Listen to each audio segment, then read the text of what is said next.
द्वारा जैसे संग मिला है माता पिता के संगो, तत्सहित गौर पार्षदों का संगो, जैसे संग ऐसे रंग। हम लोगों का मन कृष्ण भावना में, भगवत भावना में होता क्यों नहीं? परतत्व विषय हमारे भीतर कोई चेतना शक्ति है ही क्यों नहीं? हमको अच्छा क्यों नहीं लगता है? संसारी अच्छा लगता है, इसका कारण क्या है? कारण है ये संग दोष। हम लोगों को वो संग मिला नहीं, जन्म से ही वो संग मिला नहीं। ऐसे सौभाग्यशाली जो जन्म के साथ जो घर में माता पिता को ऐसे देखते हैं भक्ति भावना में, भजन पूजन उपासना घर में देखने में आता है, तो वो भी बच्चा भी देखा जाता है आगे चल के वो उसका भावना भी इस तरह से भक्ति भावना में होता है। भजन में उनके भीतर उत्साह देखने में आता है, भजन में अनुराग देखने में आता है, साधु संत के प्रति श्रद्धा देखने में आता है। हाँ, लेकिन अभी ये सत्संग बहुत कमी आ गया है। सत्संग मिलता नहीं है, ना घर में ना बाहर। घर में तो मिलता ही नहीं। रेयर कोई कोई घर में माता पिता पूजा पाठ करते हैं, भजन अनुष्ठान करते हैं, बच्चों को ऐसी शिक्षा देते हैं, लेकिन हर घर में थोड़ी। तो संस्कार कहाँ से मिलेगा? लेकिन श्रीनिवास आचार्य प्रभु पहले तो भगवत शक्ति लेके आए हैं, फिर पिता भी ऐसे महाप्रभु के परम प्रेमी थे। महाप्रभु जब सन्यास ग्रहण किए हैं तो सन्यास अवस्था में उनको उनके वो स्वरूप देख करके हाँ चैतन्य करके सब समय रोदन करते थे। हाँ चैतन्य। हाँ, घर में आकर भी हाँ चैतन्य कहाँ, प्रभु हाँ चैतन्य।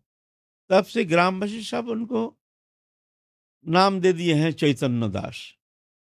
हाँ, चैतन्य दास। घर में ऐसे परिवेश। और फिर मातुलालय जो है जाजी ग्राम, वहां भी उनके, वहां भी ऐसे ही परिवेश, दिव्य परिवेश है। वहाँ रघुनंदन ठाकुर हैं, और सब महाप्रभु के जितना पार्षद हैं, नरहरि शरकत ठाकुर, इनके सानिध्य प्राप्त करके उनके भीतर जन्म से ही ये तीव्र वैराग्य, तीव्र उत्कंठा, व्याकुलता, किस तरह से इसी शरीर रहते रहते एक बार महाप्रभु का दर्शन पा करके हम ये मानव जीवन सफल करेंगे, हम जुगल किशोर को प्रेम प्राप्त करके हम मानव जीवन धन्य करेंगे।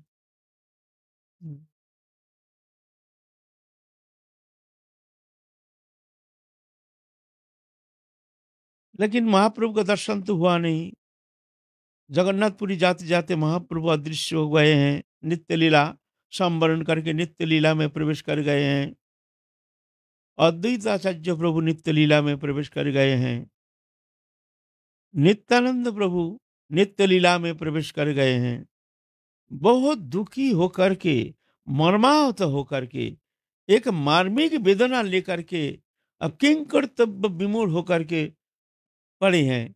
तब महाप्रभु उनको स्वप्नादेश किए हैं, जाओ तुम वृंदावन में जाओ, वहां जाने से तुम्हारे संतप्त हृदय तुम शांत कर पाओगे। वहां हमारे पार्षदों के संग, उनके सानिध्य में रह करके तुम वो आनंद प्राप्त करोगे, तुम्हारे मन की समस्त संताप दूरीभूत हो जाएगा।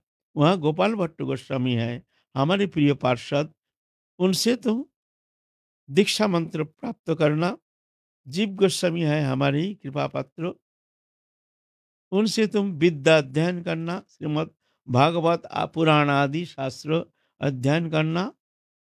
इस तरह से स्वप्नादेश किए हैं। स्वप्नादेश नित्यानंद प्रभु भी ऐसा ही स्वप्नादेश किए हैं। स्वप्नादेश पा करके व्याकुलित चित्त होकर के बड़े कष्ट स्वीकार करके वृंदावन आए हैं। नवीन अवस्था, नवजौवन, हाँ, हृदय में सिर्फ महाप्रभु छोड़कर कुछ है ही नहीं। इधर स्वप्नादेश प्राप्त हो करके श्रीजीव गोस्वामी पाद महाप्रभु का आदेश प्राप्त किए हैं, जो हमारे भक्त श्रीनिवास आ रहे हैं, तुम उनको आदर करके अपने पास उनको बुला लेना। बड़े आदर के साथ उनके संतप्त हृदय को तुम शांत कर देना। उनका देखभाल करना, उनको विद्या अध्ययन कराना और गोपाल भट्ट गोस्वामी के पास जा करके उनसे दीक्षा दिला देना, दीक्षा मंत्र प्राप्त करा देना। गोविंद मंदिर गए हैं, महाप्रभु आदेश किए हैं आएँगे ऐसे कुछ, ऐसे कोई दिव्य मूर्ति। इतने में देखते हैं एक नवीन यौवन, अद्भुत सुंदर दिखने में, हैं, स्वर्णकांति शरीर, क्षीण कलेवर किंतु एक ज्योतिपुंज, ऐसे तेजपुंज कलेवर जैसे शरीर में जैसे ज्योति निखर रहा है। आकर्ण नेत्र, घुंघराले केश, जैसे महाप्रभु का ही एक दिव्य दूसरा एक कलेवर। जा करके पूछते हैं, तुम्हारा नाम श्रीनिवास आचार्य? श्रीनिवास आचार्य प्रभु, वह तो और तो भीड़ भड़का तो है नहीं, एक आध साधु ही रहती हैं, इधर गोपाल भट्ट गोस्वामी, उधर श्रीजीव गोस्वामी, उधर जंगल में रहते हैं लोकनाथ गोस्वामी, ये सब अलग अलग बस दो चार ही रहते हैं। तो स्वप्नादेश प्राप्त करके वो जान गए हैं, तो यही जो महाप्रभु आदेश किए हैं, शायद यही वही पुरुष हैं जिनके लिए हमको महाप्रभु ने निर्देश किया है, श्रीजीव गोस्वामी पाद। तो बोलते हैं, क्या आप श्रीजीव गोस्वामी पाद? तो बोलते हैं, हाँ, इस शरीर को कहते हैं। बस उनके चरण पकड़ लिए हैं, चरण पकड़ के फुट-फुट करके रोना शुरू किए हैं। बस दोनों आलिंगनबद्ध होकर वक्ष में धारण करके, भक्त में भगवान की जो शक्ति है ना, वो शक्ति भगवान वो भक्त के भीतर अंतःकरण में विराजमान रहते हैं। इसलिए भक्त का अंग स्पर्श करने से भी एक अद्भुत आनंद का शिहरण अनुभव होता है। ऐसा होता है। कारण भगवान का ही पूरा भगवान की कृपा उनके भीतर देखने में आता है ना, भगवान उनके भीतर विराजमान रहते हैं। हैं? तो आलिंगन करते ही एकदम दोनों आपस में पुलकित अंग होकर के अश्रुकंप पुलक श्वेत वैवर्ण ऐसे अष्ट सात्विक विकार से विकारित हो रहे हैं। हाँ, हाँ, इतना कष्ट करके इतना दूर आए हैं, आप थोड़ा आशा की किरण दिख रहा है श्रीनिवास आचार्य प्रभु के, जो ना अब हम ठीक ही जगह पहुंच गए हैं, महाप्रभु के निर्देशित जो स्थान है हमारे लिए, वो स्थान में हम पहुंच गए हैं। हैं। उनके चरण पकड़ के फुट-फुट करके रोए और रूप गोस्वामी भी उनको बक्ष में धारण करके बड़े शांति से उनके सांत्वना प्रदान करके फिर उनको ले गए अपने यहाँ स्नान ध्यान करके, फिर गोविंद मंदिर में ले गए। गोविंद मंदिर प्रसाद पावाए, प्रसाद पा करके शांत होकर के वहाँ विश्राम किए, फिर गोपाल भट्ट गोस्वामी के पास ले गए। गोपाल भट्ट गोस्वामी, उनको भी स्वप्नादेश किए महाप्रभु, जे ऐसे गौरमंडल भूमि से हमारे परम प्रेमी भक्त, हमारे ही प्रेम का एक प्रकाश श्रीनिवास, इसको तुम दीक्षा मंत्र दे करके इसको तुम कृतार्थ करना। हाँ, महाप्रभु आदेश किए हैं, जब श्रीनिवास आचार्य को लेकर के आए हैं, जीव गोस्वामी पाद लेके आ रहे हैं, चेहरा देख कर के ही तो मन गदगद हो गए। हम काल भी कह रहे थे, जो गु गुरुदेव अगर अच्छा आधार, सुंदर एक भक्तिमय, भावनामय, आचरणशील शिष्य प्राप्त करते हैं ना, तो गुरुदेव के आनंद का कोई ठिकाना नहीं रहता है। बहुत गुरुदेव प्रसन्न हो जाते हैं। गुरुदेव को इतना आनंद मिलता है एक अच्छा शिष्य मिल जाए तो, जो आचरणशील, सर्वत भाव से भक्ति भावनामय, सर्वत भाव से सर्वदोष वर्जित और कृष्ण भावनामय, जिनके अंतःकरण ऐसे जो भक्त हैं, ऐसे जो साधक हैं, गुरुगत प्राण, तो ये गुरु भी गदगद हो जाते हैं। जैसे हमको क्या मिल गया। लेकिन क्या है, गुरु मिले लाखे लाख, शिष्य मिले ना एक। गुरु तो मिल जाता है हम जैसे गुरु, लेकिन शिष्य सही सही जो आचरणशील ये मिलना बहुत कठिन है। श्रीनिवास आचार्य को देखते ही एकदम गोपाल भट्ट गोस्वामी जैसे खिल गया, छाती में भर लिए हैं, भर करके दोनों आनंद में पुलकित तो अंग हो करके श्रीनिवास आचार्य प्रभु भी रो रहे हैं और गोपाल भट्ट गोस्वामी प्रभु भी रो रहे हैं। और अश्रुकंप पुलक परस्पर ऐसे आकर्षण शक्ति, ऐसे भगवती तनु, दोनों ही भगवती तनु होने का कारण, ऐसे प्रेम के प्रकाश, स्पर्श मात्र ही प्रेम के ऐसे अद्भुत प्रकाश, हैं, एकदम अश्रुकंप पुलक ऐसे दिखने में आया, जैसे इतना सुंदर अष्ट सात्विक भाव से भावनामय हो रहे हैं। हाँ, ऐसे भक्त का अंग स्पर्श बहुत दुर्लभ है ना? भक्त का अंग स्पर्श ये बहुत दुर्लभ है ना? इस तरह से फिर उनको कहे हैं कि काल आना, काल तुमको हम दीक्षा मंत्र प्रदान करेंगे। बड़े प्रसन्नता के साथ, बड़े उत्कंठा के साथ रात्रि जापन किया है श्रीनिवास प्रभु। उत्कंठा सुबह हमारे दिव्य चक्षु प्रदान करेंगे, हमारे मानव जीवन धन्य करेंगे। हम अब दिव्य आनंद लोक के संदेश पा करके हमारे मानव जीवन हम कृतकृत्य करेंगे। सदगुरु चरणाश्रय करके उनके चरण में रह करके हम अपने जीवन को सफल बनाएंगे। ये आनंद में सारी रात उनकी निद्रा नहीं, निद्रा नहीं। प्रातः काल होते ही गए हैं गुरु जी के चरण में, चरण स्पर्श करके दंडवत प्रणाम करके जाओ जमुना में स्नान करके आ जाओ। जमुना में स्नान करके आए, पवित्र जमुना। उसमें अभी कहीं ऐसे गंदा पानी थोड़ी है उस समय, स्वच्छ पानी, निर्मल पानी और बहुत चौड़ा जमुना। हम लोग जब आए हैं ना, हम ही जब जब आए हैं ना, ये जमुना का पानी हम पान करते थे, हम पान किए हैं जमुना में। जमुना का जल ऐसे घुट-घुट के पानी पीते थे। इतना सुंदर स्वच्छ और इतना मिठास पानी, एक सिक्का गिरने से भी दिखता था। हाँ, मैं अपनी बात कह रहा हूँ। हमारे गुरुजी तो जमुना का पानी ही पीते थे। और ये जमुना का पानी ये वृंदावन से नाथोद्वार जाता था सेवा के लिए, वृंदावन से ये जमुना का पानी। और अभी ऐसे ये अल्प समय में इतनी दुर्दशा, कलि कलिजुग के ऐसे कराल स्वरूप, अब जमुना का पानी अब आचमन के लायक नहीं रह गया। हाँ, तो उस समय जमुना इतना स्वच्छ निर्मल जमुना है, जमुना में स्नान करके एकदम संतप्त हृदय को एकदम शांत करके आए हैं, दिव्य भावनामय होकर के। आज हमारे मानव जीवन के सबसे श्रेष्ठ दिन, आज हम भगवत चरण में समर्पित होकर के आज हम धन्य हो जाएंगे, कृतकृत्य हो जाएंगे। फिर जा करके बाएं भाग में बैठा करके उनको विधि विधान अनुसार उनको दीक्षा मंत्र प्रदान किए। दीक्षा काले कृष्ण करे आत्मसमर्पण, সেই কালে কৃষ্ণ তারে করে আত্মসম, সেই দেহ করে তার চিদানন্দময়, চিদানন্দ দেহ শ্রীকৃষ্ণ ভজায়।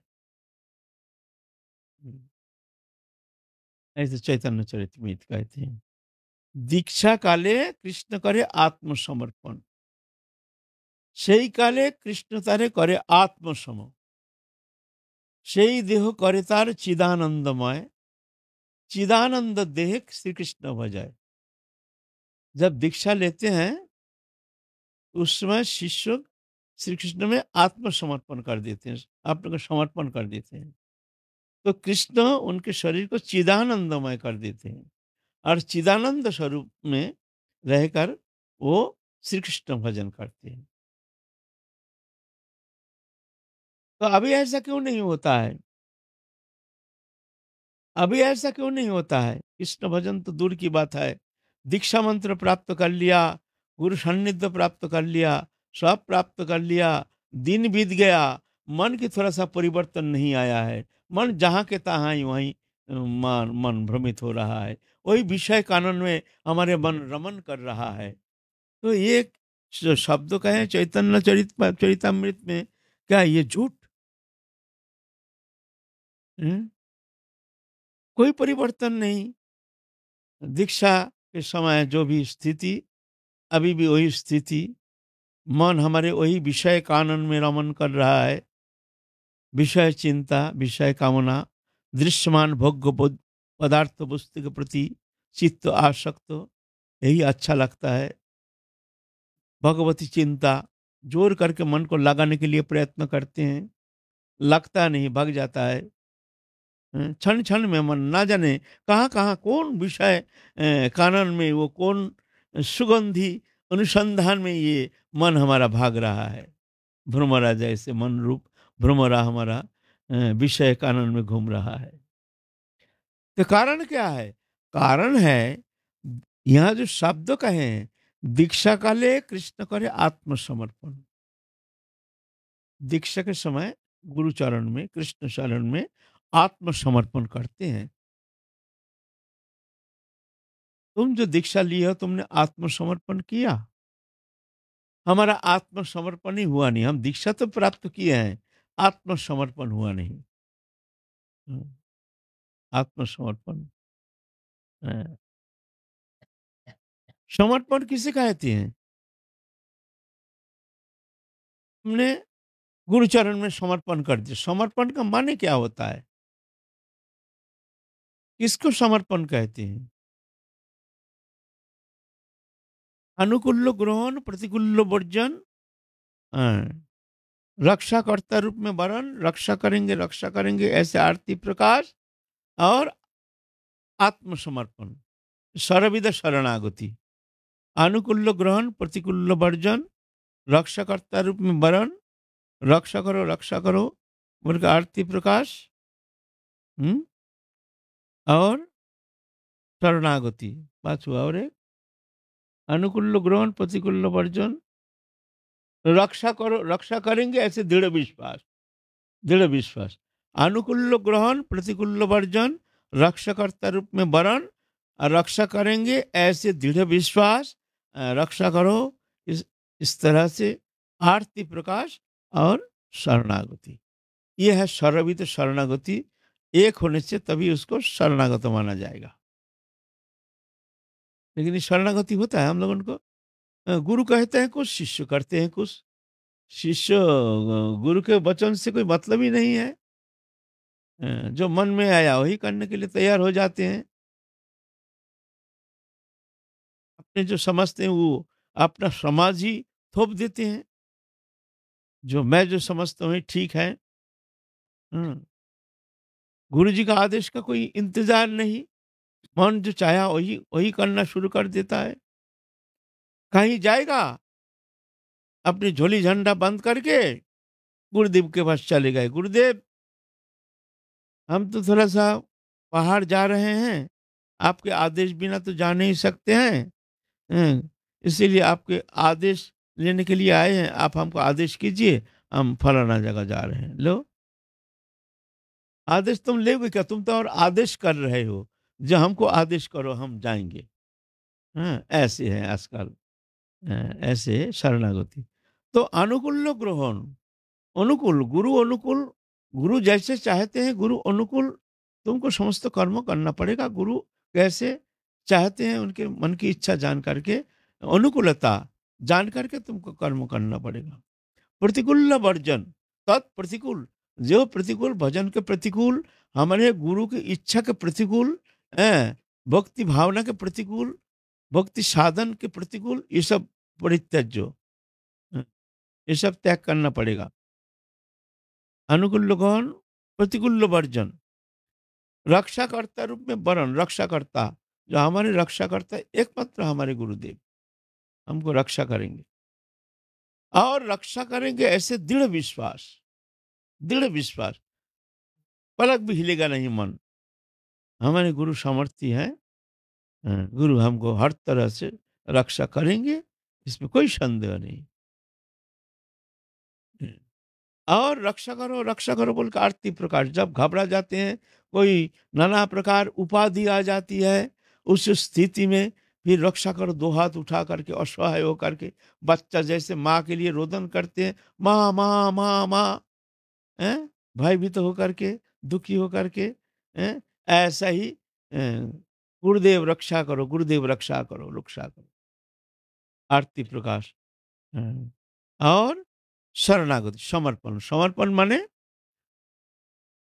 राम के गाय श्याम को बेच दिया है। बेच देने का बाद जैसे वो गाय का भरण पोषण के लिए उसको चिंता करने का कोई अधिकार नहीं है, तुमने बेच दिया, हमने गाय बेच दिया। अब बेच देने का बाद जिसको बेच दिया उसको हम ये कह नहीं सकते हैं भाई तुम गाय को धूप में खड़ा करके रखते हो, तुम गाय को भूस नहीं देते हो, पानी नहीं देते हो, हैं? ऐसे बोलने का अधिकार है नहीं। क्यों? तुमने बेच दिया गाय को। ऐसा ही जो आत्मसमर्पण किया उसका अपने लिए चिंता करने का अधिकार नहीं है। तुम अपने आप को बेच दिया। अब जो हो रही है प्रभु की इच्छा, जो होगी प्रभु की इच्छा, ऐसे जानकर तुमको शांत रहना है। ऐसा थोड़ी है। प्रतिकूल आने से भी, विपत्ति आने से भी वो जानते हैं विपत्ति नहीं, इसमें कुछ मंगल संकेत है, हमारे लिए कुछ मंगल का सूचना लेके आ रहे हैं। ये प्रतिकूलता नहीं, हमारे लिए कोई अनुकूलता की ही एक सूचना, ऐसे जान करके और शांत रहते हैं। यह है शरणागति। ये सर्वविध शरणागति होनी चाहिए, है ना? तो इस तरह से गुरुचरण में शरणागत हो गए हैं। शरणागत हो करके बड़े तृप्त होकर के फिर आए हैं। गोपाल भट्ट गोस्वामी ने उनको आदेश किए हैं, जाओ तुम अब श्रीजीव गोस्वामी के सानिध्य में रह करके तुम श्रीमद् भागवत शास्त्रों आदि तुम अध्ययन करो। तो वहाँ श्रीवास अ, श्रीजीव गोस्वामी के सानिध्य में आकर के अध्ययन शुरू किया है। और इतनी सुंदर परिपक्वता, और अल्प समय में एक एक शब्द श्रवण कर लेते हैं, उसमें कंठस्थ हो जाता है, और वो भाव में एकदम बिल्कुल ऐसे अनुप्रवेश हो जाता है। कभी कभी जीव गोस्वामी बात कोई प्रश्न करते हैं, कोई लीला तत्व विषय में, इतने सुंदर ढंग से उनके निरासन करते हैं, उनको उत्तर देते हैं। जीव गोस्वामी तक आश्चर्यचकित हो गए। कभी कभी ऐसे कुछ प्रश्न जीव गोस्वामी के मन में आया, जो खुद ही निरूपण करने में असमर्थ हो गए, जो इस स्थिति में क्या सिद्धांत तो ये होनी चाहिए। तो सोचे हैं, देखिए ये तो हमारे शिष्य होने से भी ये इसका कुछ ऐसे भगवती शक्ति इनमें कुछ प्रकट प्रबल देखने में आता है। पूछ के देखें। तो दो एक बार ऐसे प्रश्न किए हैं, और इतना सरल सहज तरीका से उसको निरसन करके गुरुदेव को समझा। गुरुदेव हमारे मन कहता है शायद ऐसे इसका माने है। एकदम जीव गोस्वामी पद तक चकित हो गए, चकित। और जीव गोस्वामी पाद उस समय सारा भारत, उस समय क्या कहते हैं, जो जीव गोस्वामी पाद के पहले और पीछे ऐसे इतने बड़े पंडित कभी ना हुआ है, ना होगा, ना हो सकते हैं। जीव गोस्वामी पाद के पंडित तो इतना नाम है। उनका जो क्वालिफिकेशन एक पेज है, क्वालिफिकेशन, इतना क्वालिफिकेशन। एक स्वयं एक व्याकरण रचना किए हैं, हरिनामामृत व्याकरण, एक व्याकरण रचना किए हैं जीव गोस्वामी पाद।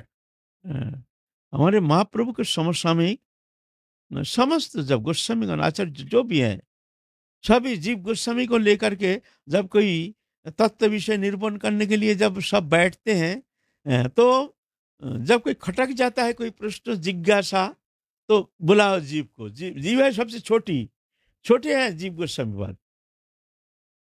जीव गोस्वामी पाद है छोटे, छोटे होने से क्या होता है, हैं?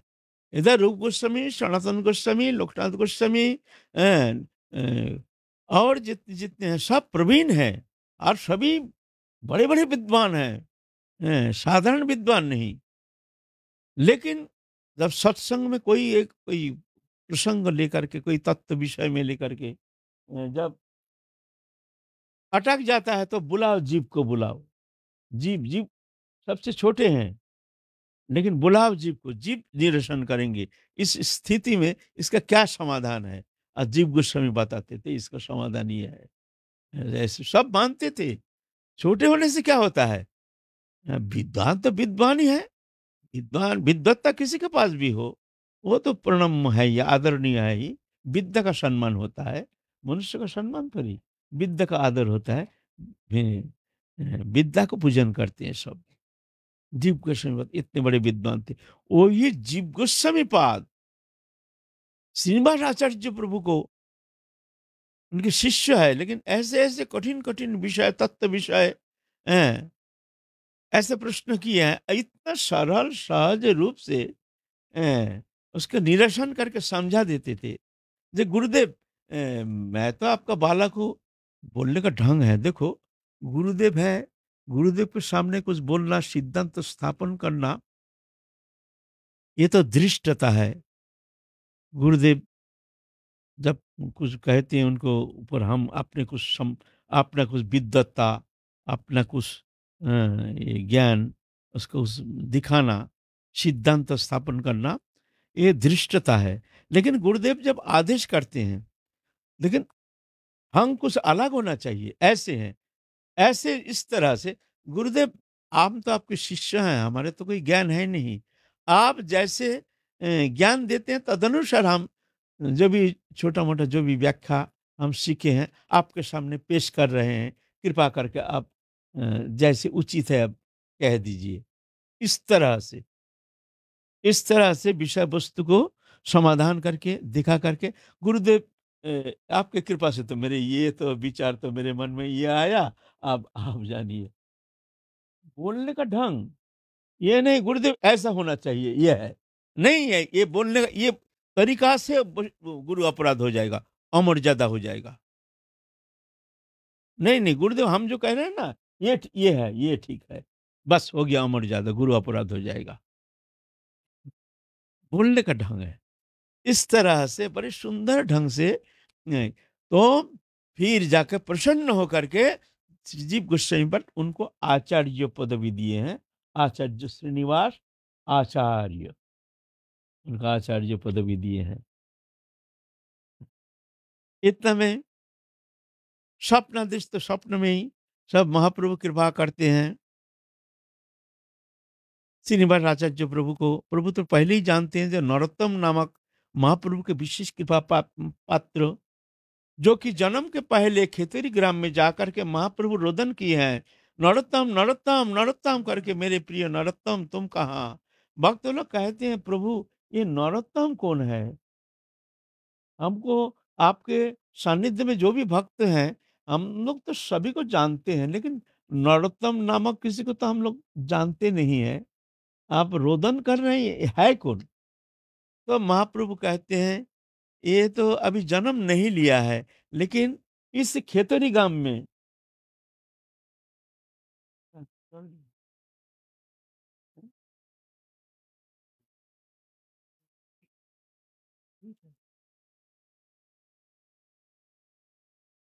इस खेतरी गांव में जन्म लेंगे। इस खेतरी गांव में आएंगे हमारे भक्त, परम प्रेमी भक्त। तो हम उस दिन इस धरित्री में नहीं रहेंगे। तो मैं इसलिए रोदन करता हूँ कि ऐसे परम प्रेमी भक्त के संग, उनके सानिध्य से हम वंचित रह जाएंगे। इसीलिए मैं रोदन कर रहा हूँ। तो नाम तो ये तो सर्वत्र प्रकाश हो गया, जो नरोत्तम नामक महाप्रभु के परम प्रेमी भक्त वृंदावन में आने वाले हैं, ये खबर हो गया। आप खबर हो गया, महाप्रभु स्वप्नादेश किए हैं कि नरोत्तम आ रहे हैं वृंदावन में। सुन करके तो एकदम श्रीनिवास आचार्य प्रभु तो पहले बहुत दिन से सुन रहे हैं, नरोत्तम नरोत्तम नरोत्तम। मन में भी आशा किए हैं कि ऐसे भक्त तो अगर इनके सानिध्य मिल जाए तो हम तो धन्य हो जाएँगे। हैं? तो जब आए हैं, खबर हो गया है जो गोविंद मंदिर में नरोत्तम नामक बहु अपेक्षित जो ऐसे महाप्रभु के परम प्रेमी भक्त आए हैं, भाग के चले गए हैं अ, गोविंद मंदिर में। नरोत्तम को देखते ही एकदम छाती में भर लिए हैं। उधर श्रीजीव गोस्वामी, इधर श्रीनिवास आचार्य प्रभु अ, एकदम छाती में भर लिए हैं। अब ऐसे रोदन कर रहे हैं नरोत्तम ठाकुर और श्रीनिवास आचार्य प्रभु आपस में। नरोत्तम ठाकुर भी श्रवण किए हैं जो श्रीनिवास आचार्य रूप में ऐसे महाप्रभु के परम प्रेमी, महाप्रभु के आवेश ऐसे परम प्रेमी संत आने वाले हैं। तो आप सामने मिल गया है उनके सानिध्य पा करके, नरोत्तम भी आपने कृतकृत्य मान रहे हैं, बड़े आनंद के साथ चले आए हैं। फिर नरोत्तम ठाकुर लोकनाथ गोस्वामी के पास जा करके दीक्षा मंत्र प्राप्त की। ये सब तो हम लोग पहले नरोत्तम ठाकुर के जीवन चरित्र में हम लोग आस्वादन किए हैं। लोकनाथ गोस्वामी से अ, हम लोग पहले आस्वादन किए हैं दीक्षा लेकर के, फिर आए हैं आकर के दोनों श्रीनिवास आचार्य प्रभु और नरोत्तम ठाकुर जीव गोस्वामी के पास रह करके अब विद्या अध्ययन कर रहे हैं। और ये भी ऐसे ही दिग्गज पंडित, ऐसे पंडिताई जो शब्द एक बार सुनते हैं बस तत्क्षणात एकदम कंठस्थ हो जाता है। और इतना सुंदर वचन शैली, इतना सुंदर उसकी व्याख्या करते हैं, इतना निपुण विद्वत्ता, इतना निपुण। हाँ, और भक्ति भावना मतलब है ही है। तो बड़े प्रसन्न हो गए जीव गोस्वामी पाद उनके विद्वत्ता देख करके। फिर जाके गोपाल भट्ट गोस्वामी, फिर लोकनाथ गोस्वामी, फिर जाकर के और जितना गोस्वामी है भूगर्भ गोस्वामी आदि सब मिल करके नरोत्तम ठाकुर को इनको ठाकुर उपाधि प्रदान किए हैं। श्रीनिवास आचार्य प्रभु को आचार्य पदवी दिए हैं, आचार्य श्रीनिवास आचार्य, और नरोत्तम इनको ठाकुर उपाधि दी है, ठाकुर महाशय। तब से इनका प्रसिद्धि है ठाकुर महाशय।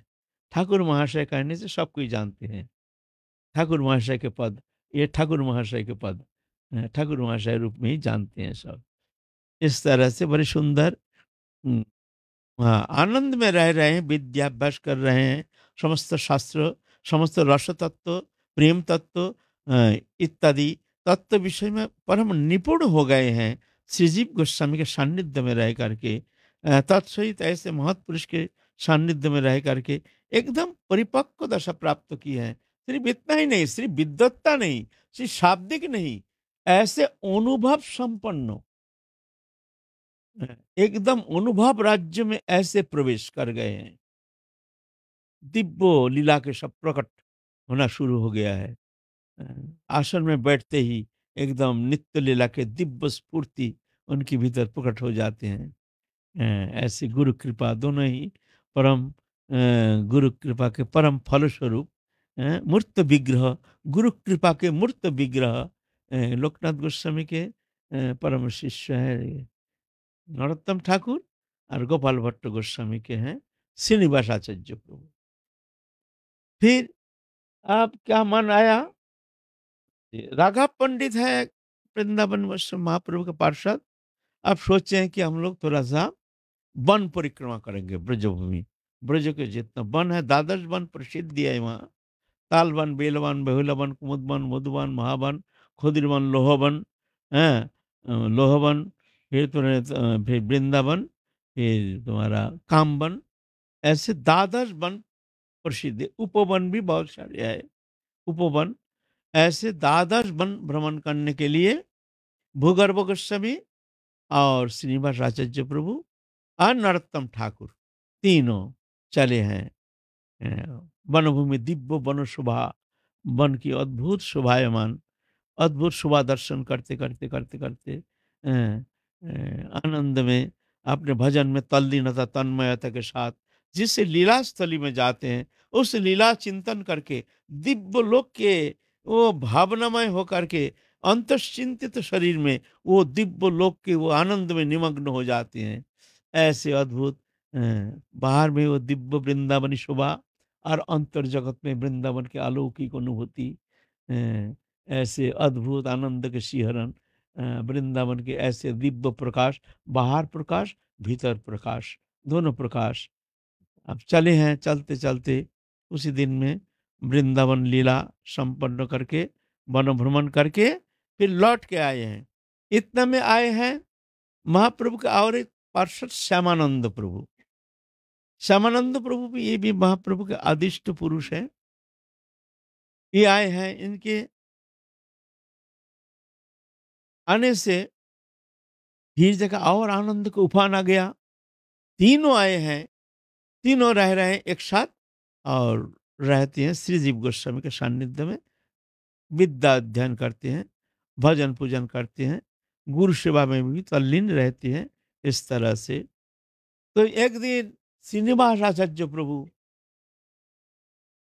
सुबह सुबह प्रातः काल नवद्वीप के ध्यान कर रहे हैं। ये जो भौमो नवद्वीप है, ये नहीं, एक दिव्य नवद्वीप नित्य लोक में, ये जो ऐसा वर्णन करते हैं आचार्य लोग, ये जो ब्रह्मांड पार करके फिर ब्रह्मलोक, ब्रह्मलोक, वैकुंठ लोक, ये सब पार करके फिर अयोध्या धाम, दिव्य अयोध्या धाम, शिवलोक आदि पार करके फिर शतद्वीप, फिर सहस्रदल कमल कृति, कहते हैं गोलोक धाम, सहस्रोदल कमल आकृति है वो, शतद्वीप कहते हैं वो, सहस्रदल वृंदावन।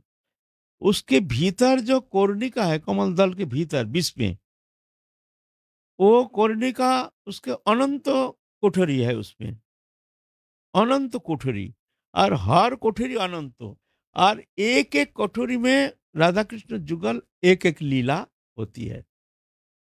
ऐसे अनंत कोठरी, अनंत लीला।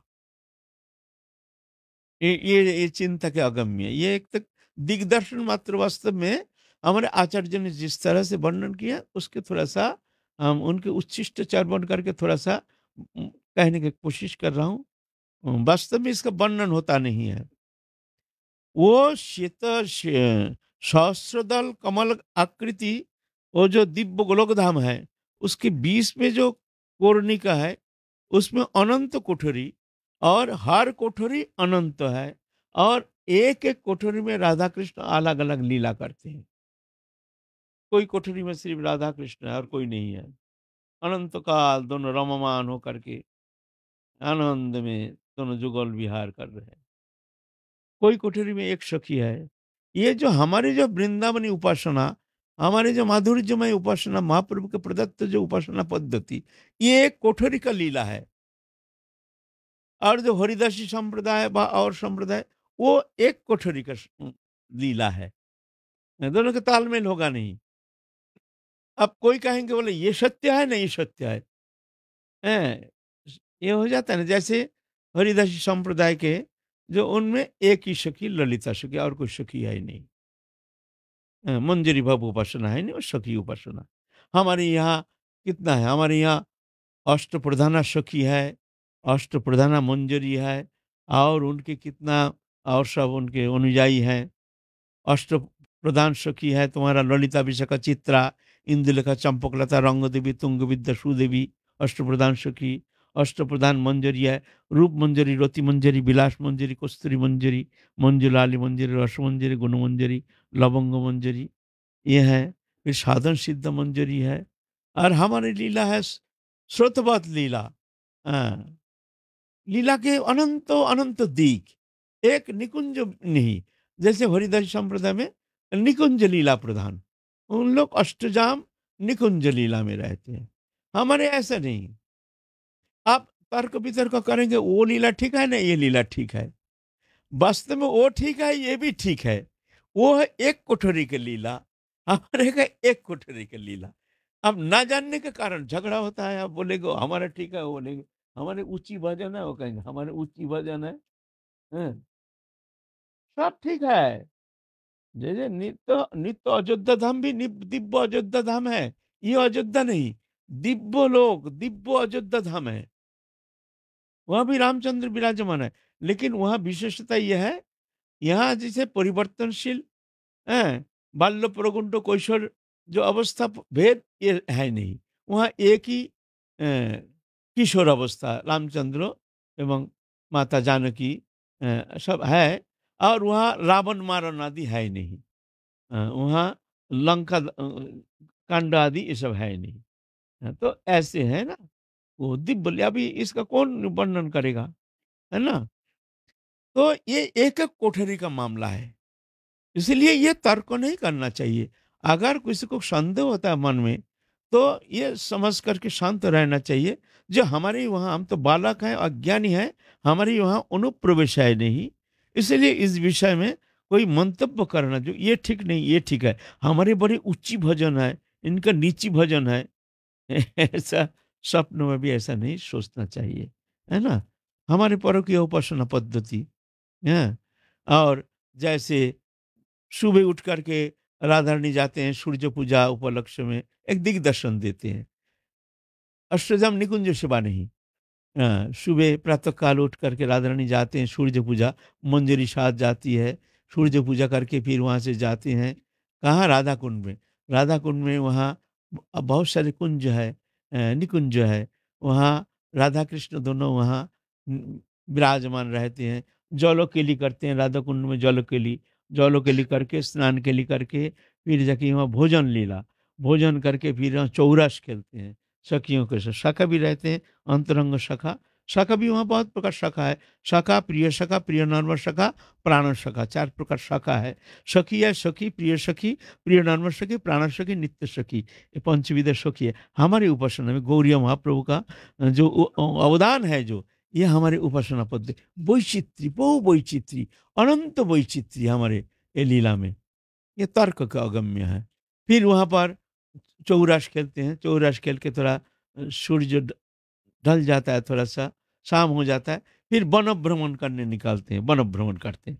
अब राधा कृष्ण जुगल किशोर साथ-साथ अपने सखी मंजरियाँ चलते हैं, दोनों वन शोभा देखते हैं, वन शोभा देख कर के फिर जाके इस तरह से चले जाते हैं अपने-अपने घर। राधा रानी चले जाते हैं अ, अपने स्थान, और कृष्ण चले जाते हैं नंद, इस तरह से। ये लीला हमारे ये इसको कहते हैं श्रुतवत लीला। है ना? तो इस तरह से एक दिन दिव्य, वही जो गोलोक धाम जिसको कह रहे हैं, जो कमल दल है, कमल दल के भीतर जो कुंडलिका है उसमें अनंत कोठरी है, और हर कोठरी अनंत है, और एक एक कोठरी में एक एक लीला करते हैं भगवान। अनंत लीला, लीला कोई अवधि नहीं, अंतहीन लीला। हाँ, और उसी एक कोठरी में महाप्रभु के ये लीला, महाप्रभु के दिव्य, अभी जो नवद्वीप लीला, यही महाप्रभु का दिव्य लीला वो वहाँ हो रही है। जैसे वृंदावन लीला, ऐसे महाप्रभु की लीला। तो वो लीला चिंतन कर रहे हैं श्रीनिवास आचार्य प्रभु, चिंता करने बैठे हैं। दिव्य नवद्वीप के षड़ ऋतु वन सुंदर मणिमय भवन, उस भवन में महाप्रभु नित्यानंद प्रभु अद्वैत प्रभु विराजमान हैं, और सब पार्षदों विराजमान हैं। बड़ी दिव्य झांकी, अद्भुत सुंदर झांकी। और श्रीनिवास आचार्य प्रभु चामर भजन कर रहे हैं, और नित्य लीला में प्रवेश कर गए हैं। नित्य लीला की वो झांकी, दिव्य गंगा, बड़े सुंदर स्वच्छ निर्मल जल, उस गंगा किनारे में बड़े सुंदर दिव्य मणिमय मंदिर। उस मंदिर के प्रकोष्ठ में महाप्रभु अपने पार्षदों के साथ विराजमान है। दिव्य महाप्रभु के वहाँ महाप्रभु कृष्ण चैतन्य महाप्रभु रूप में नहीं, वहाँ गौरांग महाप्रभु रूप में, वहाँ गृहस्थी जीवन रूप, गृहस्थी अवस्था में। वहाँ ये संन्यास नहीं, वहाँ संन्यास है नहीं। ऐसे चिंतन कर रहे हैं, इतना में महाप्रभु आदेश किया है एक भक्त को, जो ये हमारे माला इसको श्रीनिवास को पहना दो। तो एक भक्त तो वो दिव्य लीला के चिंतन में, तो एक जन माला ला करके श्रीनिवास आचार्य के गले में पहना दिया। और उसी अवस्था में चिंतन करते करते उनके फिर स्वाभाविक रूप में आ गए हैं। जब उनका ध्यान भंग हुआ, तो देखते हैं महाप्रभु को वो माला गले में विराजमान है, और गंध में सब आमोदित हो गए, चारों ओर दिव्य सुगंध फैल गया है। वो माला के जो दिव्य फूल, दिव्य जगत के फूल है ना, और उस फूल के गंध से चारों ओर भर गया, और वही माला गले में विराजमान, वही माला। हाँ, ऐसे दिव्य,